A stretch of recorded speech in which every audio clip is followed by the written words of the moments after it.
किसी को आइडिया है न्यू क्वाड कौन सा है? आप लोगों को तो क्वाड तो पता ही है, आप लोगों ने सभी लोगों ने सही बताया कि जो क्वाड है वो इंडो पैसिफिक में है, इंडो पैसिफिक रीजन में 4 कंट्री के बीच में है। लेकिन न्यू क्वाड क्या है? कभी सुना है कि नहीं सुना है? हाँ, सुना है किसी ने? तनु ने सही बताया है। न्यू क्वाड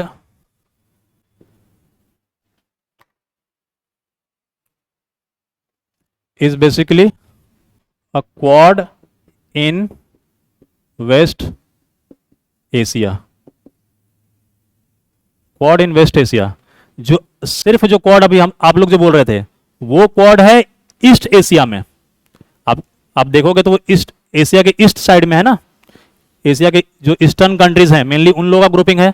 हम भी ईस्ट साइड में है एक तरह से, दो हम लोग साउथ एशिया में आते हैं, लेकिन एशिया के अगर उस तरीके से देखा जाए तो हम लोग ईस्टर्न हिस्से में ही हैं। जापान ईस्ट में ही है, ठीक है, और ऑस्ट्रेलिया और अपने यूएस ये तो पैसिफिक कंट्रीज हैं, तो इंडो पैसिफिक इस तरीके से होता है। लेकिन उसी तरीके से वेस्ट एशिया कौन सा कंट्री आते हैं वेस्ट एशिया में? यस, जो गल्फ कंट्रीज है mainly, gulf countries, middle east countries, वो सब क्या होते हैं? वो सब वेस्ट एशिया में आते हैं, राइट। तो अब वहां पर क्वाड बात की जा रही है, तो वहां पर क्वाड कौन सा होगा? एक तो अपना इंडिया होगा, क्योंकि अगर हम लोग क्वाड की बात कर रहे हैं तो हम लोग उसी ऑर्गेनाइजेशन की बात करेंगे जिसमें इंडिया मेंबर है, क्योंकि ऐसे तो सैकड़ों ऑर्गेनाइजेशन है, लेकिन हम सबकी बात नहीं कर रहे हैं यहां पर। हम उसी की बात करेंगे या उसी के बारे में पढ़ेंगे जिससे इंडिया को फर्क पड़ता है, या इंडिया उसका मेंबर है, या इंडिया उससे कनेक्टेड है। Got it? तो इसमें है, पहला तो इंडिया हो जाएगा, ऑफ कोर्स 4 कंट्री होंगे, और आप देख सकते हो कि वेस्ट एशिया में है, ये वेस्ट एशिया में मेनली ग्रुपिंग हो रही है। इंडिया है और दूसरा है यूएई और इजराइल एंड देन यूएस, ठीक है। इसका मेनली जो फोकस है, अपना जो ये क्वाड है उसका फोकस इंडो पैसिफिक रीजन था, जो हम लोगों ने पहले डिस्कस किया हुआ, सिर्फ क्वाड, ठीक है। जो सिर्फ हम जब क्वाड की बात करते हैं तो वो उसका जो फोकस है वो इंडो पैसिफिक रीजन है। लेकिन जब आजकल के टाइम में कुछ न्यू क्वाड सुनने आ रहा है, या क्वाड इन वेस्ट एशिया भी बोलते हैं, क्वाड इन वेस्ट एशिया भी, और ये बेसिकली न्यूज़पेपर में आता है, या कुछ जो फॉरेन अफेयर्स के जो एक्सपर्ट्स होते हैं, लाइक सी राजा मोहन करके हैं, राजा मोहन, तो सी राजमोहन जो इंडियन एक्सप्रेस में लिखते हैं, इंडियन एक्सप्रेस में फॉरेन अफेयर्स के बारे में, इंटरनेशनल रिलेशंस के बारे में लिखते हैं, आर्टिकल लिखते हैं, तो वो, या फिर हर्ष विपंत, इस तरीके से जो एक्सपर्ट्स हैं, ये सब लोग क्या है, इन लोग अभी कह रहे हैं क्वाड इन वेस्ट एशिया, उसी को ये लोग न्यू क्वाड भी कहते हैं। ये इसमें हुआ क्या है बेसिकली कि यूएई और इजराइल, ये आप देख सकते हो, ये दो कंट्री मिल रहे हैं यहां पर, और ये 2 कंट्री का मिलना एक बहुत ही इंपॉर्टेंट मैटर है। क्यों? क्योंकि आपको पता है कि इजराइल का और मुस्लिम कंट्रीज, जो अरब कंट्रीज है मेनली, उन लोगों के साथ क्या होता है, हमेशा डिस्प्यूट होता है ना। इजराइल पैलेस्टीन डिस्प्यूट आपको पता ही होगा, और इजराइल अरब वॉर काफी सारे हो चुके हैं।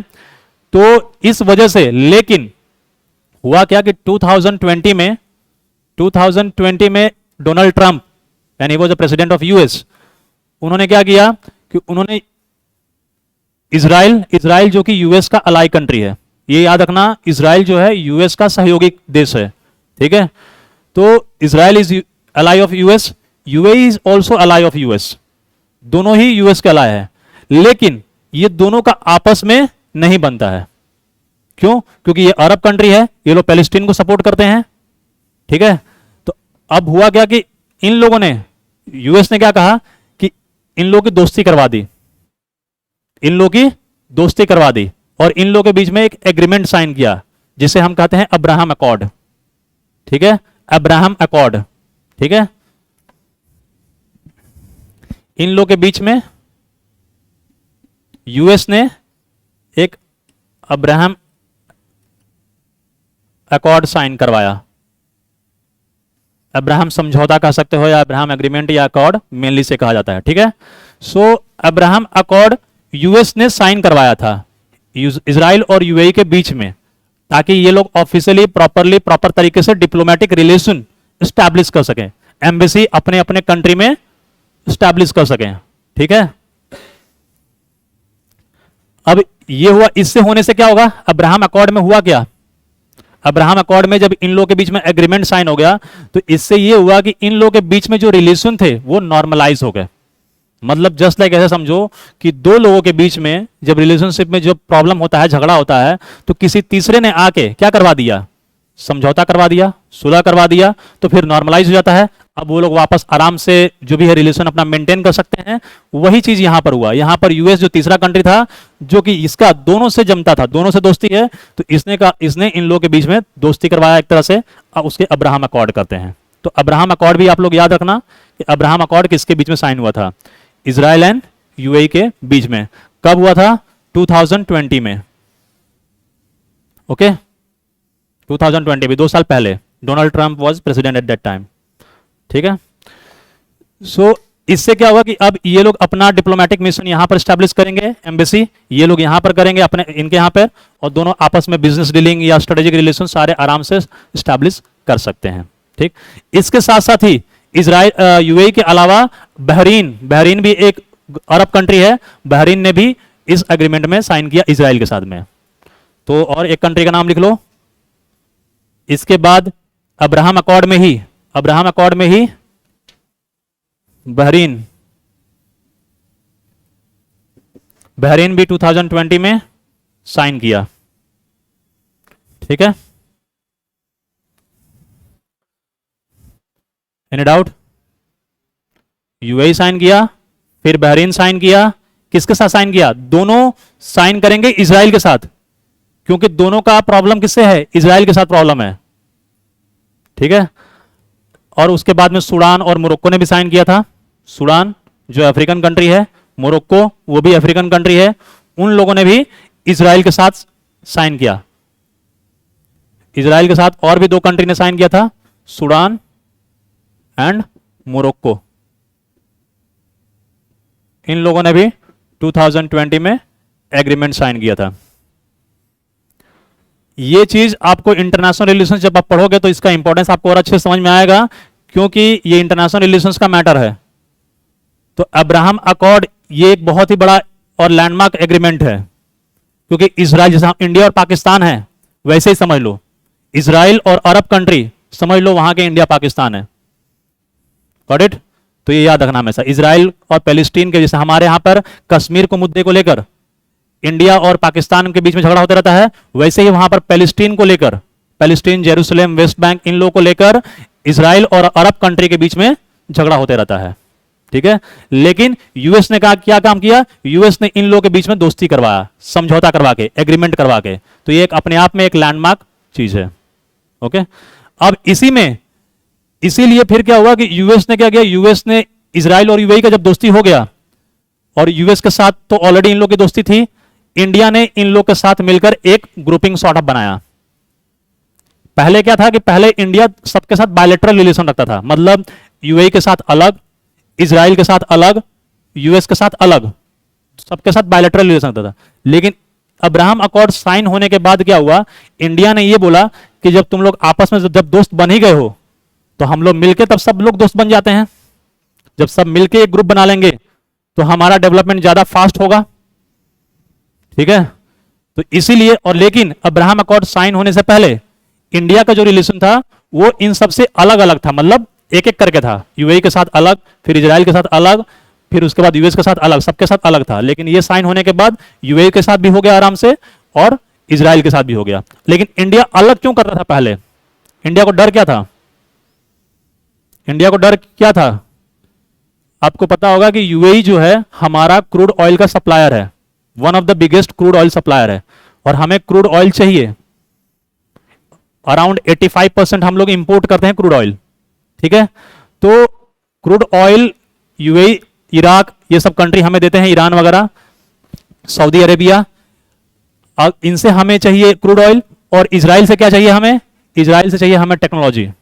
ठीक है। इजराइल की टेक्नोलॉजी, खासकर डिफेंस टेक्नोलॉजी बहुत ही स्ट्रांग है। ठीक है। तो इजराइल हमें चाहिए डिफेंस टेक्नोलॉजी की वजह से, और यूएई चाहिए हमें क्रूड ऑयल बिजनेस के पर्पज से, क्योंकि यूएई के पास पैसा काफी है इन्वेस्टमेंट करने के लिए। तो अगर यूएई वाले हमारे यहां पर कंपनी स्टैब्लिश करेंगे तो क्या होगा, हमारे यहां पर एम्प्लॉयमेंट क्रिएट होगा। तो इसलिए हमें UAE crude oil energy security के लिए चाहिए और हमें इन्वेस्टमेंट पर्पज से चाहिए। और इजराइल हमें चाहिए टेक्नोलॉजी, डिफेंस सप्लाई और इरिगेशन टेक्नोलॉजी उनकी काफी स्ट्रांग है। वहां पे पानी कम है, लेकिन पानी कम होने के बावजूद उनकी एग्रीकल्चर एक्टिविटी बहुत अच्छा है। वहां उनका एग्रीकल्चर प्रोडक्शन काफी स्ट्रांग है। क्यों? क्योंकि उनका इरिगेशन सिस्टम काफी एडवांस्ड है। ठीक है, तो ये सब की वजह से हमें इजराइल से भी रिलेशन रखना है। और पहले हम इन लोगों से अलग अलग रखते थे, क्योंकि हम ये डरते थे कि अगर हम इजराइल के साथ पूरी दोस्ती कर लेंगे तो यूएई के साथ हमें क्रूड ऑयल नहीं मिलेगा, और अगर खाली यूएई के साथ रखेंगे या ज्यादा यूएई के साथ ज्यादा रख लेंगे तो इजराइल के साथ हमें डिफेंस सप्लाई नहीं मिलेगा। तो इसलिए हमें यह डर था पहले। लेकिन जब दोनों जन आपस में दोस्ती हो गए तो हम लोग ओपनली दोनों से दोस्ती कर सकते हैं एक साथ। तो ये अब्राहम अकॉर्ड साइन होने के बाद हमें फायदा हुआ, और इसीलिए हमने यूएस के साथ मिलकर ये 4 कंट्री मिलकर एक न्यू क्वाड करके बनाया है। दो इसका ऑफिशियली नाम न्यू क्वाड नहीं है, लेकिन इसे फॉरेन अफेयर्स के एक्सपर्ट्स इसे न्यू क्वाड या क्वाड इन वेस्ट एशिया कहते हैं।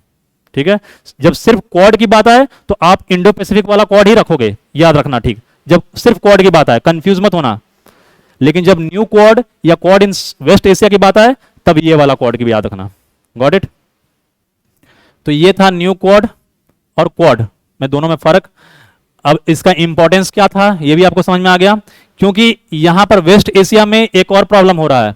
वेस्ट एशिया में जो पाकिस्तान है, पाकिस्तान टर्की के साथ अलाइनमेंट कर रहा है, टर्की के साथ अलायंस बढ़ा रहा है अपना। तो जब टर्की के साथ बढ़ा रहा है, और टर्की का सऊदी अरेबिया वगैरह यूएई से प्रॉब्लम्स है, क्योंकि टर्की चाहता है इस्लामिक कंट्री का बादशाह बनना एक तरह से। लेकिन सऊदी अरेबिया जो पहले से ही पावरफुल कंट्री है वहां पर, वो चाहता है कि हम इस्लामिक कंट्री के हम पावरफुल एक तरह से बादशाह बने। तो वहां पर इस्लामिक कंट्री में आपस में डिस्प्यूट है कि हम कौन पावरफुल इस्लामिक कंट्री बने। तो टर्की और सऊदी अरेबिया यूएई के बीच में इस तरीके से पोजीशन को, सुप्रीमेसी को लेकर लड़ाई होती रहती है। ठीक है, कि मैं पावरफुल हूं, मैं पावरफुल हूं। तो इसीलिए, लेकिन पाकिस्तान क्या कर रहा है, पाकिस्तान पहले सऊदी अरेबिया के साथ रहता था, सऊदी अरेबिया से उसका अलायंस काफी स्ट्रांग था, लेकिन अब पाकिस्तान टर्की से अलायंस बढ़ा रहा है। ठीक है, तो इसलिए हमारे पास क्या अपॉर्चुनिटी है कि अगर हम यूएई वगैरह से हम अगर अपना अलायंस बढ़ाते हैं तो हमारे लिए फायदा होगा, क्योंकि पाकिस्तान जा रहा है टर्की के फेवर में, और हमें टर्की को बैलेंस करने में हेल्प मिलेगा। क्योंकि अगर टर्की के खिलाफ में या पाकिस्तान के सपोर्ट में अगर टर्की आएगा तो हमारे सपोर्ट में कौन आ सकता है, यूएई, सऊदी अरेबिया, ये सब आ सकते हैं। तो इसलिए पाकिस्तान को बैलेंस, काउंटर बैलेंस करने के लिए भी ये जरूरी है। समझ रहे हो? ये स्ट्रेटेजिक एंगल भी है एक। तो आपको ऐसे ही अलग अलग डायमेंशन से, जैसे मैंने बताया कि इन्वेस्टमेंट पर्पज, ये इकोनॉमिक पर्पज हो गया, टेक्नोलॉजी पर्पज इजराइल, और उसी तरीके से डिफेंस से पाकिस्तान वाला जो एंगल। तो अलग अलग डायमेंशन से, अलग अलग एंगल से एक ही चीज को आपको सोचना होता है। आपको दिख रहा है कि ये तो सिर्फ एक एग्रीमेंट हुआ है, ये एग्रीमेंट साइन हुआ है, ग्रुपिंग है, बट ये ग्रुपिंग का इंपॉर्टेंस क्या है, महत्व क्या है, ये आपको जानना बहुत जरूरी है, और डिफरेंट डिफरेंट डायमेंशन से। Got it? तो ये था new quad, quad in West Asia. और कोई डाउट है? हाँ, और एक चीज और याद रख लो इसमें कि जो यूएई और इजराइल का अब्राहम अकॉर्ड में तो 2020 में साइन हुआ, लेकिन Egypt was the first Arab country which established relation with Israel, और 1979 में। ठीक है, इजिप्ट फर्स्ट अरब कंट्री था। इजिप्ट, सॉरी, इजिप्ट जो है फर्स्ट अरब कंट्री जिसने इजराइल के साथ अलायंस किया इन 1979। ठीक है, इजिप्ट फर्स्ट था, 1979 में उसने किया था। देन उसके बाद बना सेकेंड जॉर्डन सेकेंड बना 1994 में। जॉर्डन 94 में इजराइल के पास में ही है। ठीक है, Jordan, Israel, Lebanon, Jordan, Iraq, Syria, ये सब जो है वहीं पर है। तो जॉर्डन से 94 में हुआ। और अब यूएई से हुआ, बहरीन से हुआ, सूडान, मोरक्को, इन लोगों से हुआ, ठीक है। और ये अब्राहम अकॉर्ड। एंड देन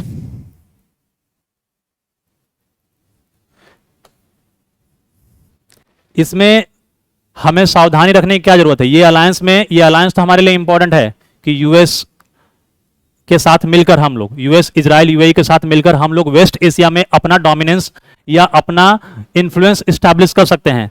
लेकिन इसमें एक चैलेंज और भी है। क्या चैलेंज हो सकता है?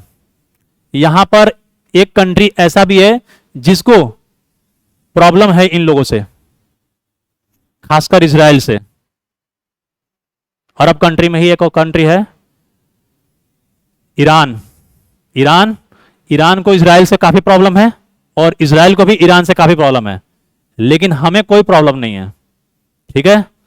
और हमें दोनों से ही कोई प्रॉब्लम नहीं है, इजराइल से भी कोई प्रॉब्लम नहीं है और ईरान से भी कोई प्रॉब्लम नहीं है। और हमें दोनों की ही जरूरत है। ईरान की जरूरत है, क्यों? क्रूड ऑयल, और दूसरा एक और इंपॉर्टेंट प्रोजेक्ट है वहां पर हमारा, पोर्ट। यस, कौन सा पोर्ट? यस, बिल्कुल सही, चाबहार पोर्ट। चाबहार पोर्ट जो ईरान में इंडिया डेवलप कर रहा है ईरान के साथ मिलकर, आप लोगों ने सुना होगा। तो ईरान में चाबहार पोर्ट, ठीक है, हम डेवलप कर रहे हैं। मैं यहां पर थोड़ा सा लिख देता हूं।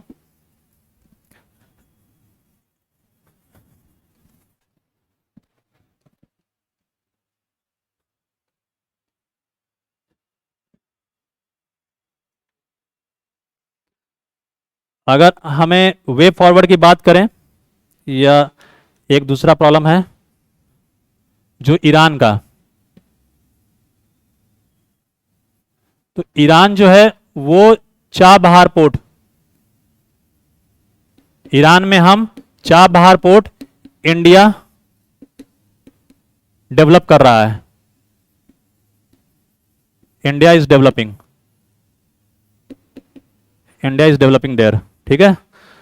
तो हम इन्वेस्टमेंट कर रहे हैं वहां पर, ठीक है, वहां पर पोर्ट बना रहे हैं। पोर्ट बनाने से क्या होगा?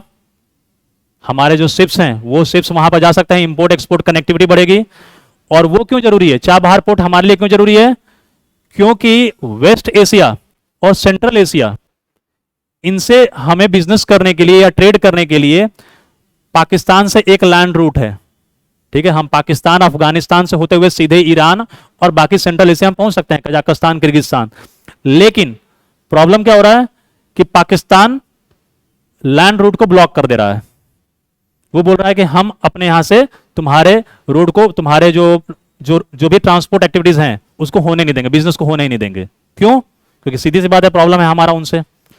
तो वो लोग ब्लैकमेल सॉर्ट ऑफ कर रहे हैं एक तरह से। तो इस वजह से हमारा बिजनेस जो है लैंड रूट से हो नहीं पाता है properly, West Asia and Central Asia दोनों से। इस वजह से इंडिया ने क्या किया?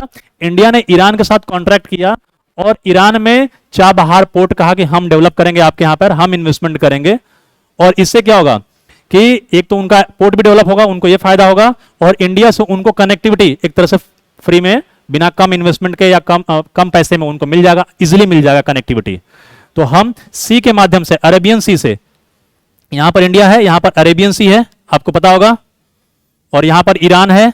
तो यहां से हम सीधे सी के माध्यम से यहां पर चाबहार पोर्ट में यहां पर जाएंगे, यहां पर उसके बाद यहां से हम बनाएंगे रेलवे ट्रैक और रोड बनाएंगे, और यहां से हम अफगानिस्तान पहुंच जाएंगे और यहां से सेंट्रल एशिया पहुंच जाएंगे रोड के माध्यम से। पहले यहां से हम अपना माल लेके जाएंगे पानी से, समुद्र के रास्ते, और फिर यहां से रोड के माध्यम से हम अफगानिस्तान और सेंट्रल एशिया में पहुंचेंगे। समझ रहे हो? क्योंकि यहां से हम लोग रेलवे ट्रैक भी बनाने वाले हैं, रेलवे ट्रैक एंड रोड ये सब बनाने वाले हैं। तो इसलिए ईरान हमारे लिए जरूरी है, ईरान का इंपॉर्टेंस हमारे लिए ये है। और दूसरा प्रॉब्लम कि, लेकिन दिक्कत क्या हो रहा है कि हमें इजराइल की भी जरूरत है। तो इसीलिए हमें इसका भी ध्यान रखना होगा कि कैसे इजराइल और ईरान को बैलेंस करना है, ठीक है। और ईरान का प्रॉब्लम सऊदी अरेबिया वगैरह से भी होता है, क्योंकि ईरान जो है वो जो है शिया कंट्री है, शिया मुस्लिम, जो मुस्लिम में दो डिवीजन होते हैं, शिया मुस्लिम एंड सुन्नी मुस्लिम। तो जो ईरान है वो शिया मुस्लिम है, और जो सऊदी अरेबिया है वो सुन्नी मुस्लिम कंट्री है। तो शिया सुन्नी का भी प्रॉब्लम वहां पर होता है। तो ईरान को प्रॉब्लम सऊदी अरेबिया से भी है, सऊदी अरेबिया यूएई से भी है। Got it? तो इसलिए हमें इन लोगों को भी बैलेंस करने की जरूरत है। ये फॉरेन अफेयर्स में ये सब हमें जानना पड़ेगा, जानोगे तभी तो डिसीजंस ले पाओगे कि भाई किसका क्या प्रॉब्लम है, क्यों प्रॉब्लम है। तो ईरान शिया है, वो सुन्नी है, दोनों ही अपना अपना, ये शिया का डोमिनेंस करना चाहते हैं, वो सुन्नी का डोमिनेंस करना चाहते हैं।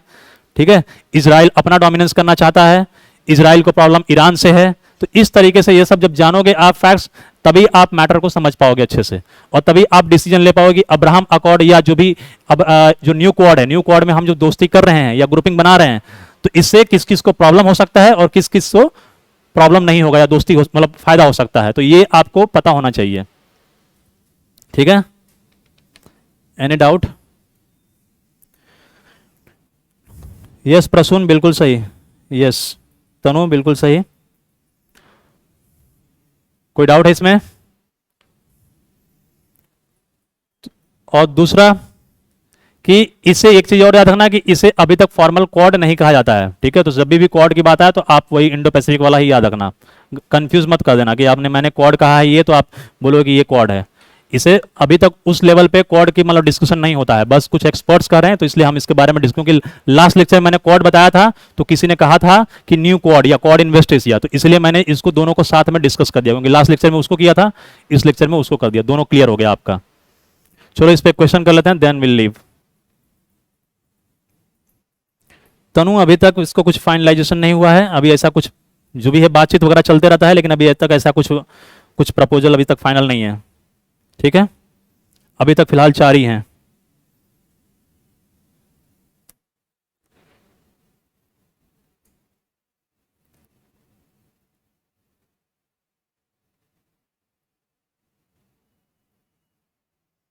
चलो question.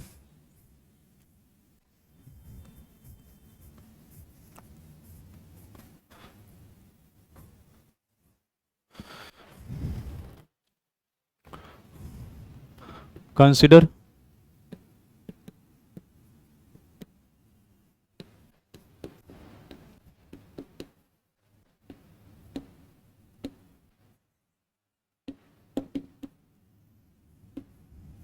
consider the following statements.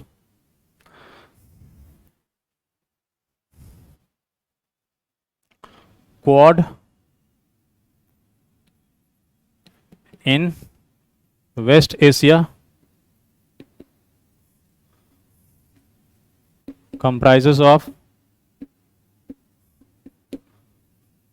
India,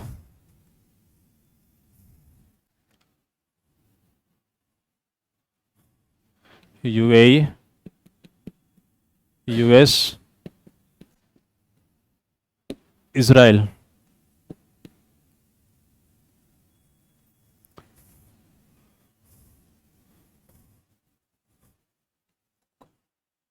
Objective of new quad,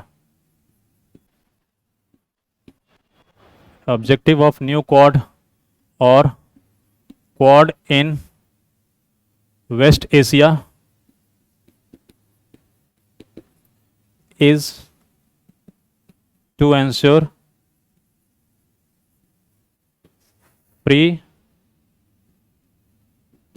open and prosperous Indo-Pacific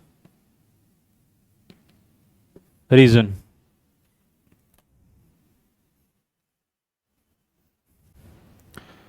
Which of the above statements is are correct? A, only one,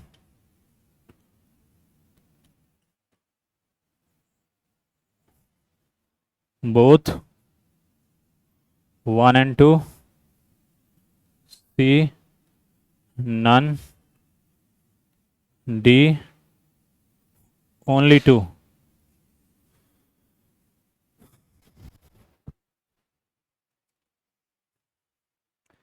बताओ। हाँ जी, बी।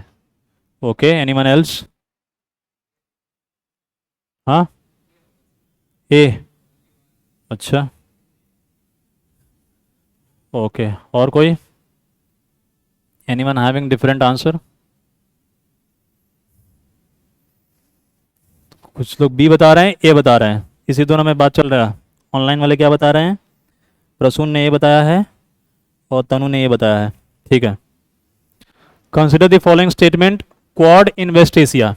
ठीक है, क्वाड इन वेस्ट एशिया जो हम लोगों ने डिस्कस किया, comprises of India, UAE, US and Israel. This is correct, correct है ना? और पूछा क्या है, which of the above statement is correct, correct पूछा है, तो ठीक है, correct. Objective of new Quad और Quad in West Asia is to ensure free, open and prosperous Indo Pacific, Indo Pacific reason.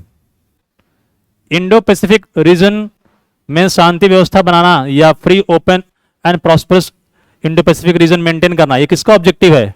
Quad का है। ठीक है, not of new quad. Got it?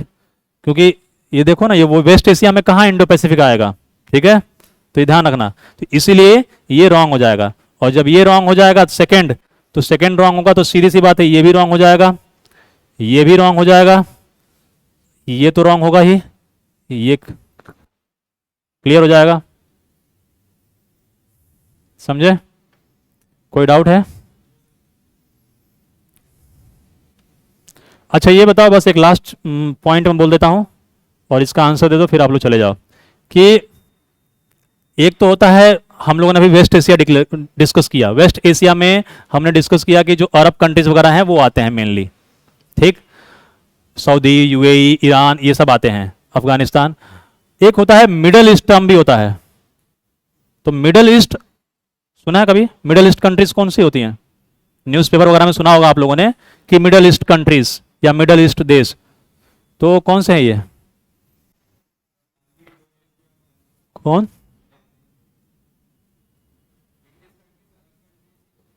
Arab countries ही होती हैं।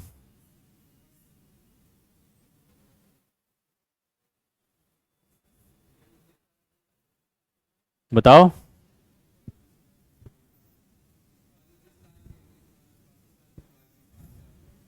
वो तो सेंट्रल एशिया हो गया, कजाकिस्तान, किर्गिस्तान, तुर्कमेनिस्तान, तजिकिस्तान, ये सब जो है वो 5 कंट्री कौन से हैं? वो आपके सेंट्रल एशिया वाले हैं। यस, बिल्कुल सही। मिडल ईस्ट में आपके अरब कंट्री, जो वेस्ट एशिया जो हम लोग रेफर करते हैं ना, वेस्ट एशिया ही आपका मिडल ईस्ट ही आता है। तो मिडल ईस्ट बेसिकली आपके तुर्कमेनिस्तान, कजाकिस्तान वगैरह थोड़ा सा आ सकते हैं, लेकिन अगर हम मेन बात करें तो मेनली जो वेस्ट एशिया में आते हैं, वेस्ट एशिया में जो आपके सऊदी अरेबिया, यूएई, बहरीन, कतार, फिर उसके बाद आपके ईरान, इराक, ये सब जो कंट्रीज हैं, या फिर आपका अफगानिस्तान भी आता है, ये सब जो कंट्री हैं ये आपके मिडल ईस्ट और या वेस्ट एशिया में आते हैं। अब इसको मिडल ईस्ट और वेस्ट एशिया क्यों बोलते हैं? ये इंटरव्यू में पूछा गया क्वेश्चन भी है। हाँ बताओ।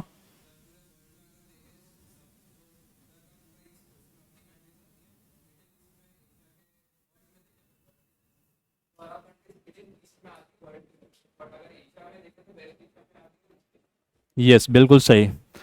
जो आपका जो अरब कंट्रीज हैं, मतलब थोड़ा सा मैं मैप से हल्का सा रफली बता दूं अगर, तो ये इंडिया है जैसे, और यहाँ पर अफगानिस्तान है, यहाँ पर ईरान है, फिर यहाँ पर ये आपका अरब कंट्री है ना यहाँ पर, ऐसे ही ना, इंडिया के इस साइड में ही है, वेस्ट साइड में, इसलिए तो हम इसे वेस्ट एशिया कहते हैं। और ये पूरा ही क्या है? ये एशिया है, इंडिया भी एशिया कॉन्टिनेंट में आता है, और इंडिया भी एशिया में है, और इधर अफगानिस्तान वगैरह हो गया। अब क्या होगा, अगर हम एशिया के पॉइंट ऑफ व्यू से देखें, अपने इंडिया के पॉइंट ऑफ व्यू से, अगर हम इंडिया में यहाँ खड़े हैं, तो इंडिया में खड़े हैं तो ये हमारे किस साइड में है? वेस्ट साइड में है, इंडिया के इस साइड। अगर आप इंडिया का मैप है, अगर उसकी तरफ मुंह करके खड़े रहोगे, फेस करके, तो जो आपका राइट साइड है, राइट साइड आपका क्या होता है? ईस्ट। आपका लेफ्ट साइड क्या होता है? वेस्ट। तो इंडिया के इस साइड में अफगानिस्तान, सऊदी अरेबिया, यूएई वगैरह है, तो ये आपके कौन से एशिया हो गया? वेस्ट एशिया हो गया ना। तो इसलिए हम इसे वेस्ट एशिया कहते हैं जब हम अपने पर्सपेक्टिव से देखते हैं, हम अपने इंडियन पर्सपेक्टिव से देखते हैं। लेकिन यहां पर है यूएस, ये अटलांटिक ओशियन है ना, यहां पर अफ्रीका के बाद यहां अटलांटिक ओशियन, फिर देन यूएस। और जब यूएस वाले और यूरोप वाले जब देखते हैं इसे, तो वो लोग इस तरफ से देखते हैं, वो लोग अपने पर्सपेक्टिव से देखते हैं। तो जब आप मान लो कि आप यूएस के सिटीजन हो या आप यूएस की सरकार हो, तो आप यूएस में जब खड़े हो तो आपके लिए ये क्या हो गया, राइट साइड में हो गया, राइट साइड में हो गया तो ईस्ट हो गया। लेकिन ईस्ट में क्या हो गया, ये ईस्ट में तो ये पूरा आता है, हम लोग इधर इस साइड में है, तो ये बीच में है, ईस्ट के बीच में है, तो इसीलिए ये लोग मिडल ईस्ट कहते हैं, क्योंकि ईस्ट तो पूरा हो गया ना, ईस्ट में तो इंडिया वगैरह भी आ गया, लेकिन ये लोग बीच में आते हैं, तो इसलिए इसको मिडल ईस्ट वो लोग कहते हैं। और हम लोग क्या कहते हैं, वेस्ट एशिया।